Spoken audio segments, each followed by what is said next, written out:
ভাই আমি নাকি একজনের প্রমোশন দিই না হ্যান ত্যান।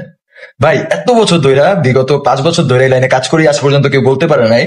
এখন একটা ট্রেন্ড হয়ে গেছে, আর খারাপ কিছুর তো প্রমোশন আমি দিব না। আর প্রত্যেকদিন যে আমি প্রমোশন করতেছি, প্রত্যেকদিন এত এত প্রোডাক্টের কাজ, আমার একটা ভিডিও নাই উইদাউট প্রমোশন। একটা ভিডিও কেউ দেখাইতে পারবেন আল্লাহর রহমতে যে কোনো প্রমোশন নাই। এগুলো কি আমার কোম্পানি নাকি আমার দাদার কোম্পানি? সো একটা কথাই বলবো, সেটা হচ্ছে date fail, over date fail, নষ্ট হয়ে যায়, পচা, এসব জিনিস আমাদের প্রমোশন হবে না।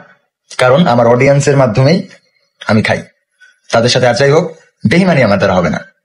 Thank you. তাতে আমাকে যত ইচ্ছা তত খারাপ বলেন, বাটপার বলেন, চিটার বলেন। লাইভে এসে চরম আকারে অপমান করলো রাজা আখিকে। বলেছে আমি এত এত প্রমোশনের কাজ পাই, আমি কখনো কোনো ডেট ওভার প্রমোশনের কাজ করি না। আমি জানি এই করে আমার খেতে হবে, তাহলে আমি কেন মানুষের সাথে বেইমানি করব। বিগত 5 বছর ধরে আমি এই লাইনে কাজ করে খাই, কেউ বলতে পারবে না কারো সাথে বেইমানি করেছি। এমন একটা দিন নাই যে দিনে আমি প্রমোশনের কোনো কাজ পাই না। মানুষ আমাকে অনেক ভালোবাসে। মানুষ আমাকে যতই খারাপ বলুক, যতই গালাগালি দিক না কেন, আমি জানি তারা আমাকে অনেক ভালোবাসে।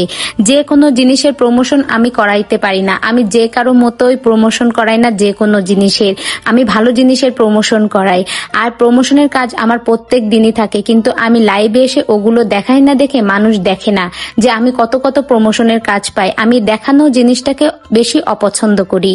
তো বন্ধুরা, রাজাকে আপনাদের কেমন লাগে? রাজা কেমন ছেলে? কমেন্ট করে জানাবেন। ভিডিওটি ভালো লেগে থাকলে একটা লাইক করে আমার পাশেই থাকবেন। ধন্যবাদ।